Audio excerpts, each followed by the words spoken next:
지난 3월 코로나19 이 바이러스 전염병 문제가 한국 사회를 강타했을 당시에 많은 사람들이 교회를 향해서 아니 이 시국에 굳이 왜 모여서 예배를 드려야 되냐고 비난을 퍼부은 적이 있었습니다. 그래서 여러 목회자와 신학자들이 나서서 그것은 교회의 본질적인 행위인 공예배, 즉 공동예배 때문에 그렇다. 그렇게 설명을 했어요. 우리가 교회 공동체로 모이는 이유가 뭐예요? 바로 하나님을 함께 예배하기 위해서 모이는 겁니다. 이것이 교회의 본질이에요. 그런데 세상 사람들이 이걸 이해할 리는 만무하죠. 그들의 눈에는 하나님 보이지 않으니까 하나님을 알지도 않고 하나님 믿지도 않아요. 그들에게 그저 종교라고 하는 것은 마음의 위로나 평안을 얻고자 하는 곳이고 심신의 수련을 위한 단체에 불과한 거예요. 그래서 사람들이 교회를 향해서 이해해 준답시고 하는 말이 뭐였냐면 교회가 헌금을 거둬야 되니까 그렇다 이제 그랬어요. 특히 미자립 교회들은 모여서 헌금하지 않으면 교회 문 닫아야 되니까 굳이 얘네들이 모여서 예배하려고 하는 것이다 이제 그랬던 거죠. 헌금은 굉장히 중요하고 또 우리 예배에 있어서 꼭 필요한 요소이긴 합니다만은 듣는 입장에서는 굉장히 씁쓸하더라고요. 마치 교회를 무슨 장사하는 사업체나 돈벌이하는 기업처럼 여기는 것 같잖아요. 그런데 우리 예수님을 믿는 사람들 중에서도 이 헌금의 분명한 용처를 잘 모르는 사람이 있고요. 간혹 교회도 헌금을 사용하는 것에 있어서 성경적으로 잘 하지 못해서 괜히 비난의 빌미를 주는 것도 사실입니다. 그래서 최소한 우리가요, 헌금이 어떻게 쓰여야 하는지를 성경적으로 좀 알 필요가 있어요. 이것이 오늘 우리가 첫 번째로 살필 주님의 교훈의 말씀입니다. 헌금의 사용처가 뭐냐? 먼저 헌금은 어디에 사용되냐면 과부를 존대하는 일에 사용됩니다. 지난주에도 우리가 읽었듯이 디모데전서 5장 3절을 보면 참 과부인 과부를 존대하라 이렇게 말씀하세요. 이 존대라고 하는 말은 지난주에 말씀드렸다시피 공경하다, 존경하다 이런 뜻을 담고 있어요. 여러분 기억나실 거예요. 그리고 그 공경의 한 표현이 뭐냐면 그들의 생계를 돌보아 주는 것이다 성경이 이야기해요. 이것이 4절부터 16절까지 쭉 나오는 내용입니다. 마치 이런 거예요. 또 우리 사회가 요즘에 위안부 할머니들을 위한 기부금 문제로 좀 시끄럽잖아요. 제가 무슨 쟁점 문제를 말씀드리고자 하는 게 아니라 일반론을 말씀드리는 거예요. 자, 그 기부금이 이 활동단체를 위한 기부금이기도 하고 또 한편으로는 할머니들을 직접 돕는 그런 기부금이기도 할 거예요. 자, 그러면 할머니들을 직접 후원하고자 하는 기부금이라고 할 때에 우리가 어떠한 태도와 자세로 어떠한 마음가짐으로 후원을 해요? 무슨 적선하듯이 하지 않죠? 그분들이 살아온 그 고통과 아픔의 길에 그러나 온몸으로 그 아픔을 이겨내오심에 대해서 경의를 표하는 마음으로 후원을 합니다. 마찬가지예요. 과부를 존대하라 라고 할 때에 그들의 생계를 돕는다라고 할 때는 그분들이 살아온 지난 나날 동안 삶의 환경이 어땠든지 간에 항상 주님과 동행하고 주님을 믿는 그 믿음에서 떠나지 않고 흔들리지 않고 날마다 주님을 닮고자 몸부림치던 그 삶에 대해서 경의를 표하면서 그 생계를 돌보아 주는 것이 과부를 존대하는 거예요. 그것이 헌금이 사용돼야 되는 곳이라고 하는 거예요. 그리고 이게 확장되어서 다른 가난한 자들도 섬기고 나아가 어려움을 겪는 다른 형제 교회들을 돕는 것으로 이어지게 되는 거예요. 헌금의 두 번째 용처는 어디에 사용되냐면 장로들을 존경하는 일에 사용이 됩니다. 오늘 본문 17절 말씀이에요. 한번 같이 읽어봅시다. 시작. 잘 다스리는 장로들은 배나 존경할 자로 알되 말씀과 가르침에 수고하는 이들에게는 더욱 그리할 것이니라. 장로들을 배나 존경할 자로 알아라 이렇게 얘기합니다. 여기 존경이라고 하는 단어는 아까 과부에게 쓰인 존대라고 하는 단어와 같은 단어예요. 그 과부에게는 동사가 사용됐고 여기 장로에게는 명사로 쓰인 것뿐입니다. 그 차이밖에 없어요. 자, 그래서 배나 존경할 자로 알아라. 이 말씀은 교회가 과부를 존경하는데 장로에 대해서는 더욱 존경해야 된다, 그 뜻이에요. 그러면 그 존경의 방식이 무엇이에요? 아까 과부를 존경하는 방식이 그들의 생계를 돌보아 주는 거라고 했잖아요. 마찬가지예요. 장로된 자의 생계를 책임져 주는 것이 바로 장로를 존경하는 하나의 방식인 거예요. 그래서 18절을 보면 바로 이어서 이렇게 말씀합니다. 성경에 일렀으되 곡식을 밟아 떠는 소의 입에 망을 씌우지 말라 하였고 또 일꾼이 그 삭슬을 받는 것은 마땅하다 하였느니라. 그래서 초대교회 때부터 교회는요, 장로, 즉 목회자의 생계를 책임지는 것을 당연한 것으로 여겨왔어요. 그리고 그게 확장돼 가지고 선교사들을 섬기는 것으로도 연결되는 거예요. 오늘 말씀과 비슷한 내용이 고린도전서 9장에도 나오는데 거기 보면 바울 사도께서 우리가 먹고 마실 권리가 없겠느냐, 어찌 나와 바나바만 일하지 아니할 권리가 없겠느냐 그래요. 자신이 복음 전파 사역에 전적으로 헌신하고 있기에 일하지 아니할 권리, 교회로부터 도움을 받을 권리가 당연히 있다는 거예요. 여러분, 바울 사도가요, 많은 경우에 있어서 직접 일을 하면서, 천막 만드는 일을 하면서 복음 전파 사역을 감당했습니다. 그건 정말 대단한 일이에요. 그러나 지금 자기가 권리를 지금 사용하지 않는 것은 모든 목회자가 이렇게 해야만 하기 때문에가 아니라 이제 막 태동한 고린도 교회의 상황을 고려해서 나는 사용하지 않는 것뿐이다. 즉 자신의 권리를 사용하지 않는 것에 대해서 이건 일반적인 상황이 아니라 특수한 경우라고 말씀하고 있어요. 도리어 일반적인 상황은 뭐냐면 교회가 목회자의 생계를 돌보아 주는 것이다 라고 말씀하고 계신 거죠. 목회자의 생계를 돌보아 주는 것, 이것이 바로 목회자를 배로 존경하는 하나의 방식이에요. 여러분, 이게 일반적인 상식하고도 부합하죠. 과부하고 장로의 공통점이 하나 있어요. 그게 뭐냐면 둘 다 생계 능력이 없다는 거예요. 과부는 외부적인 요인에 의해서 생계 능력을 상실한 거고, 장로는 복음을 위해서, 교회를 위해서 자발적으로 생계 능력을 내려놓은 거예요.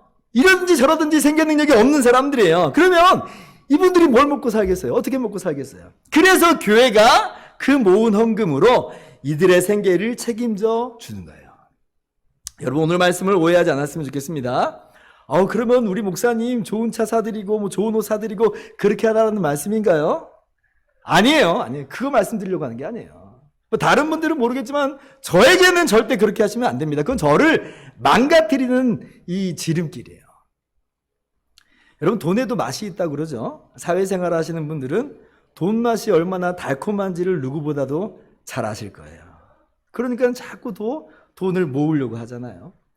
그런데 목사가 만약에 이 돈 맛을 알아버린다고 생각해 보세요. 그 달콤함을 알아버린다고 생각해 보세요. 그러면요, 목사는요, 목회를 뒷전으로 밀어버리고 돈 맛을 쫓아가 버리기에 너무 쉬워요. 그럼 여러분, 이게 교회에 도움이 되겠습니까? 해가 되는 거예요, 해가. 그저 목사에게는 교회에서 책정한 생활비로 충분한 거예요. 교회에서 목사를 위해서 생활비를 책정해요. 그것으로 충분하다. 어떤 교회들은 임직식이 되면 임직자들이 얼마씩을 모아서 무슨 목사님 차를 뽑아드리네 마네 그런다고 해요. 그런데 우리 교회는 절대 그런 것 하지 마세요. 누가 와서 뭐라고 하든 다른 교회들은 뭐 다들 그렇게 한다고 그럴지라도 그 교회는 그렇게 하는구나 하고 한 귀로 듣고 한 귀로 흘려버리시면 돼요. 우리 교회는 절대 그런 것 없습니다. 꼭 기억하시기 바랍니다. 아무튼 이것이 바로 헌금의 올바른 사용법이라고 하는 거예요. 먼저는 과부를 존경하는 거예요. 가난한 자들 돕고 어려운 교회들을 돕는 일에 힘써야 돼요. 그리고 그뿐 아니라 장로를 존경하는 일, 선교사들을 섬기는 일에도 힘써야 됩니다. 이것이 바로 헌금의 사용법이다. 우리 예수은혜교회가 앞으로도 이런 방향으로 잘 나아가도록 합시다. 하나님께서 오늘 본문을 통해서 주시는 두 번째 교훈이 있어요. 뭐냐면, 그럼 존경을 받는 장로들은 어떻게 해야 되는가라고 할 때에 그에 걸맞게 교회를 위해서 수고하는 것이 마땅하다 하는 것이에요. 자, 18절 말씀 다시 한번 같이 봅니다. 자, 성경에 일러스되 곡식을 밟아 떠오는 소의 입에 망을 씌우지 말라 하였고 또 일꾼이 그 삭슬을 받는 것은 마땅하다 하였느니라. 장로들을 존경하고 그 생계를 돌보라고 하는 그 말씀을 지금 비유를 들어서 설명을 하시는데 뭐에다가 비유를 들고 있냐면 소하고 일꾼으로 비유하면서 말씀하세요.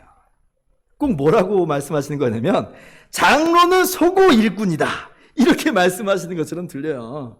듣는 사람 좀 기분 나쁠 수는 있지만 여러분 사실 그런 마음으로 수고를 마다하지 않는 것이 장로의 마땅한 모습이라는 거예요. 장로는 하나님의 소고 하나님의 일꾼이에요. 장로는 교회의 소고 교회의 일꾼이에요. 그러니 어찌 게으르고 나태하게 있을 수 있겠어요. 장로가 교회 위에서 거들먹거리라고 세운 직분이 아닙니다. 소처럼 일꾼처럼 부지런히 일하라고 섬기라고 세운 직분이에요. 그러면 구체적으로 어떤 일에 있어서 부지런히 일하고 섬겨야 하는가 할 때에 자 17절 다시 한번 보세요. 함께 같이 읽겠습니다. 시작.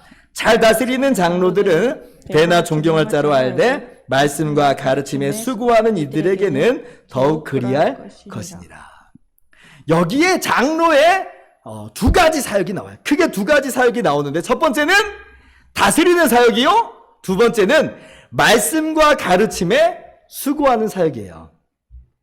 오늘 본문 말씀은 전통적으로 우리 장로교 시스템에 있어서 목사와 장로의 직임을 일컫는 구절로 해석이 되어 왔습니다. 일전에 제가 디모데전서 3장을 강의하면서 장로는 목회자다 말씀을 드렸어요. 그리고 목사도요. 목사라는 명칭은 그 직임을 일컫는 것뿐이고 목사의 본질적 명칭은 장로다 말씀을 드렸어요. 그래서 장로가 되기를 소원하는 것은 마치 목사가 되기를 소원하는 거와 똑같다 그렇게 말씀을 드렸죠. 그러면 왜 목사가 따로 있고 또 장로가 따로 있는 거냐라고 할 때에 그 근거가 오늘 말씀인 거예요. 장로는 본질적으로 다스리는 직분인데 목사는 거기에 더하여서 말씀과 가르침에 수고하는 일까지 더 얹어져 있는 거예요. 같은 장로예요.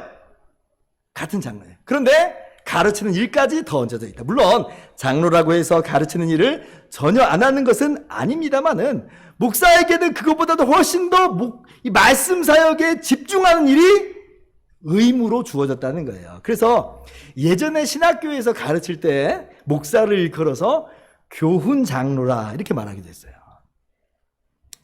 아마 여러분들은 이런 이야기들은 난생 처음 들은지도 몰라요. 근데 오늘 우리가 성경 본문을 따라가다 보니까 자연스럽게 여기까지 온 것입니다. 아무튼 목사와 장로, 그냥 한마디로 장로는 다스리는 사역에 수고하는 사람들이에요. 다스리는 사역에. 제가 예전에 들은 이런저런 이야기 중에 장로의 역할이 뭐냐 하는 물음에 이렇게 답하는 분들이 있었어요. 장로의 역할은 목사님을 견제하는 것이다. 야당 역할을 하는 것이다. 제가 그 이야기를 들으면서 당혹스럽더라고요. 이분은 세상 정치판을 그대로 교회로 끌고 들어왔구나. 이렇게 생각이 됐어요. 장로가 그런 사고방식을 가지고 있으면 교회가 반드시 시끄러워집니다.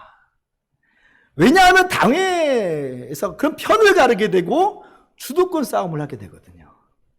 여러분, 장로의 역할은 그게 아니에요. 장로의 역할은 목사와 장로가, 즉 당회라고 불리는 장로회가 합동하여 교회를, 성도들을 잘 다스리는 것이 바로 장로의 역할이에요. 한 팀으로 일심으로 교회를 돌보는 것이 진짜 장로의 역할을 잘하는 거예요. 정말 잘 되는 교회의 모습인 거죠. 당회에서 목사 편, 아닌 편, 여당, 야당 하는 모습 바람직하지 않아요. 교회에서도 나는 목사 편, 나는 야당 그런 모습 절대로 바람직하지 않아요. 물론 목사 개인이 그 본질적 소임을 망각하고 무소불위의 권력을 휘두르려고 한다든지 혹은 잘못된 교리를 가르치려고 한다든지 할 때는 당회가, 장로가 그것을 막아서는 게 맞아요. 당연히 그래야 돼요. 그러나 그건 비상사태일 뿐이에요. 비상사태일 뿐이에요. 본질적으로는 함께 한 마음으로 교회를 다스리는 것이 장로의 본질적인 소임이다라고 하는 것을 여러분 꼭 기억하시기 바랍니다. 자, 그러면 장로의 역할은 다스리는 것인데, 그러면 구체적으로 다스린다는 것은 또 무슨 의미인가 한번 더 생각을 해봐야 되죠. 여러분, 이 다스린다는 이 단어는 사실 장로의 자격에서 한번 나왔던 단어입니다. 디모데전서 3장 4절 말씀 이하를 한번 봅시다. 자기 집을 잘 다스려 자녀들로 모든 공손함으로 복종하게 하는 자라야 할지며, 5절 같이요. 사람이 자기 집을 다스릴 줄 알지 못하며 어찌 하나님의 교회를 돌보리요. 여기 지금 가장이 자기 가정을 다스리는 것에 대해서 나와요. 이 단어가 같은 단어예요. 즉, 가장이 자기 집을 잘 다스리는 것 같이 장로는 교회를, 성도들을 다스리는 거라는 거예요. 그러므로 다스림이라고 하는 것은 무슨 폭군처럼, 권세자처럼 위에 군림한다 그런 말이 아니에요. 혹은 뭐 돈만 벌어서 집에다 가져다 준다 그런 것도 아니에요. 도리어 다스린다고 하는 것은 첫째, 앞에 선다는 거예요. 이 다스린다는 뜻이 단어의 의미로 따져본다면 앞에 선다는 거예요. 그래서 디모데전서 4장 12절 보면 바울 사도가 젊은 목회자인 장로죠, 디모데에게 믿는 자에게 본이 되라 라고 말씀하신 것이 같은 맥락이에요. 앞에 서는 거예요. 모범이 되는 거예요. 여러분, 가정에서도 마찬가지잖아요. 가장이 어떻게 하는 거예요? 매사에 모범을 보이는 사람이잖아요. 장로도요, 그렇게 앞에 서는 사람이고 모범이 되는 사람인 거예요. 이것이 다스린다는 겁니다.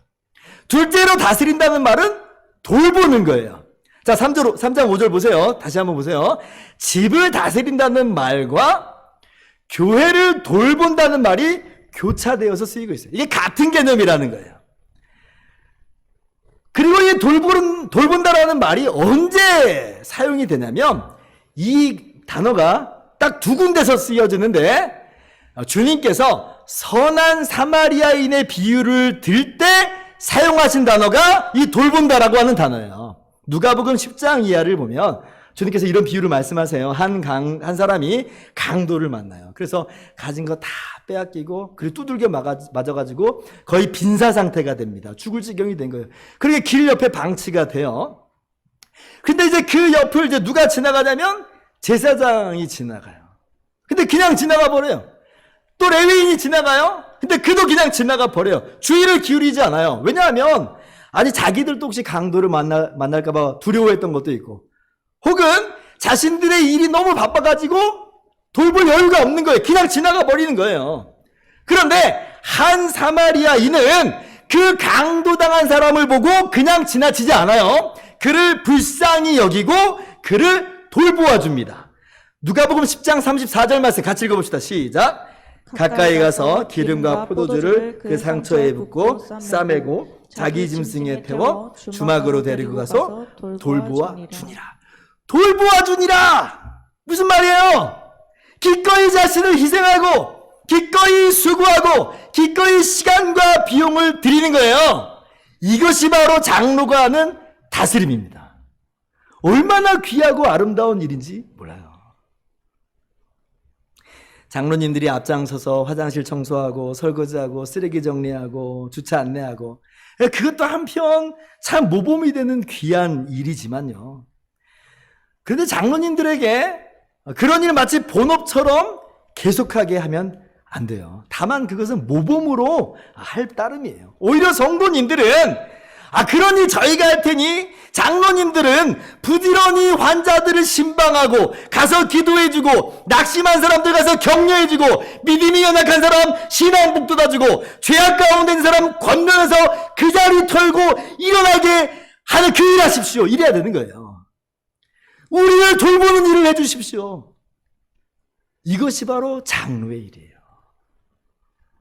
그리고 장로들이 그렇게 권면하고 격려하면 당신이 뭔데 참견이요 할 것이 아니라, 그 장로의 권면을 마음 가운데 깊이 담아두면서 그 권면을 따르는 것이 성도의 마땅한 모습이에요. 장로들은 일하라고 뽑아놓은 사람들이에요. 선한 사마리아인 역할을 하라고. 선한 사마리아인 역할을 하라고. 하나님의 교회를 그렇게 돌보라고. 자기 시간, 자기 비용, 자기 노력 아낌없이 부으면서 하나님의 교회를 돌보라. 그러니 이렇게 잘 다스리는 장로를 교회는 마땅히 존경할 자로 알아야 하는 것입니다. 그리고 목사는 여기에 대해서 말씀과 가르침에도 수고해야 된다 그러는 거예요. 저도 오늘 하나님 말씀을 마음에 다시 한번 깊게 새기면서 다짐하도록 하겠습니다. 여러분도 꼭 기억하시기 바랍니다. 자, 그런데 지금까지 우리가 디모데전서를 함께 살펴보면서 장로는 어떤 직분인지, 또 집사는 어떤 직분인지, 목사가 어떤 직분인지는 다 알았는데 권사라는 이 직분에 대해서는 우리가 발견을 못했어요. 우리 교회는 분명히 권사를 세워서 봉사하게 하잖아요. 근데 권사는 그럼 도대체 어떤 직분인가 하는 마음이 좀 들죠. 여러분이 권사라는 직분은요, 장로의 직을 말씀드리면서 설명하는 것이 좋아요. 권사라고 하는 이 단어는 성경에 직접적으로 나오는 단어가 아니에요. 그런 의미에서 권사는 임시직이라고 해요. 성경에 기록되지 않았기 때문에 그렇습니다. 그런데 한국 장로교회가 이 권사의 직이 이 교회에 필요한 줄 알아서 세우는 것인데, 근데 이때 염두에 둔 성경 말씀이 있어요. 디도서 2장 3절 이하로 한번 가봅시다. 신약성경 348페이지인데, 자, 늙은 여자로는 이와 같이 행실이 거룩하며 모함하지 말며 많은 술의 종이 되지 아니하며 선한 것을 가르치는 자들이 되고. 4절 이하를 같이 읽어볼까요? 시작. 그들로 젊은 여자들을 교훈하되 그 남편과 자녀를 사랑하며 신중하며 순전하며 집안일을 하며 선하며 자기 남편에게 복종하게 하라. 이는 하나님의 말씀이 비방을 받지 않게 하려 함이라. 디도서는요, 바울 사도께서 역시 목회자인 디도에게 쓴 편지예요. 이때 이제 교회 안에 다양한 연령층의 성도들을 목회자가 어떻게 대해야 될지를 지도합니다. 비슷한 말씀을 우리가 지난주에 디모데전서 5장 1절 2절에서 함께 살펴봤어요. 자, 그런데 디도서에서는 젊은 여자들에 대해서 목회자가 어떻게 해야 되는지를 말씀하고 있어요. 어떤 지침을 주냐면, 직접 지도하는 것, 그것도 이제 가능하겠지만, 그것보다는 특별히 나이가 많은 여자분들로 하여금 젊은 여자들을 가르치고 지도하도록 지침을 주고 있어요. 즉, 이게 무슨 말이냐면, 장로가 해야 될 다스림과 교훈 사역을 젊은 여자들에게 있어서는 나이가 있는 여자들에게 위탁하고 있는 거예요.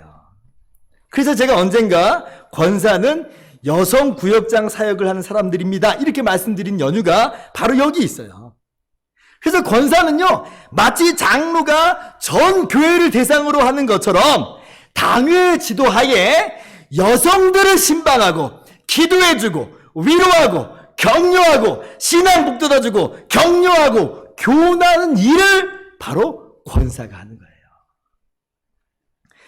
여러분이 이렇게 지도자들이 이런 일을 감당하게 된다면 그 교회 이 개개인들의 신앙이 얼마나 풍성하고 부여지겠어요. 그 교회가 얼마나 건강해지겠어요. 여러분, 이런 교회가 바로 우리 교회가 돼야 돼요. 우리 교회가 돼야 돼요. 오늘 말씀을 마치도록 합니다. 오늘 말씀, 교회 안에서 지도자와 회중의 관계에 대해서 말씀드렸어요. 존경해야 되는 대상과 존경받을 만한 일을 하는 사람의 관계예요. 간단하게 정리한다면 회중은요, 장로를 배나 존경할 자로 알아야 돼요. 존경할 줄 알아야 돼요. 존경할 줄. 그래야지 회중이 유익을 받아요. 그래야지 성도 개개인의 신앙 성장으로 돌아오게 돼 있어요. 그리고 장로는 그러한 존경을 받는 자답게 정말로 교회와 성도를 잘 다스리는 사람이 돼야 돼요. 교회 지도자들이요, 정말 그렇게 교회를 잘 돌보는 사람이 돼야 돼요. 그럴 때에 그 교회는 주님의 은총 아래 아름답게 열매를 맺게 되는 것입니다. 한국 교회에 그렇게 모범이 되는 장로님들이 얼마나 많은지 몰라요. 이름도 없이 빛도 없이 오늘도 교회를 돌보고 있고요. 그들을 통해서 한국 교회가 여기까지 아름답게 성장해 왔어요. 저 역시 저희 은사님 중에 그런 장로님이 계셨어요. 제가 교회 고등부 시절에 저를 지도하셨던 교회 주일학교 선생님이 마침 장로님이었어요. 많은 좋은 목사님들도 있었는데 제가 그 당시에 가장 영향을 받았던 분은 바로 그 장로님이었어요. 성경책도 그냥 사주시고 먹을 것도 맛있는 것도 막 사주시고 공과를 1시간씩이나 하시고 다른 반 다 끝났는데 우리 반 아직도 안 끝났어. 1시간 동안. 근데 그게 너무 좋았어요. 너무 좋았어요. 그분의 겸손하고 온유한, 그리고 우리를 향한 그 사랑과 애정을 그 시간을 통해서, 그분과의 관계 통해서 제가 경험한 거예요. 그래서 지금까지도 그분이 기억이 남고 고맙고 감사해요. 우리 교회 개척 예배를 드린다 할 때도 연락을 드렸더니 한 달 후에 달려오셨어요. 격려해 주셨어요. 그때 제가 생각하는 것이, 한국 교회에 참 이분 같은 장로님이 참 많아졌으면 좋겠다. 우리 교회에도 참 이분 같은 장로님이 많이 세워졌으면 좋겠다. 그러면 그 선한 영향력이 온 교회로 흘러가는 것이거든요. 바라기는 장로를 존경하는 회중, 그리고 회중을 잘 다스리는 장로로 인해서 우리의 신앙이 더욱더 아름답게 성장하기를, 우리 교회가 더욱더 아름답게 견고하게 열매 맺기를 주님의 이름으로 축원합니다.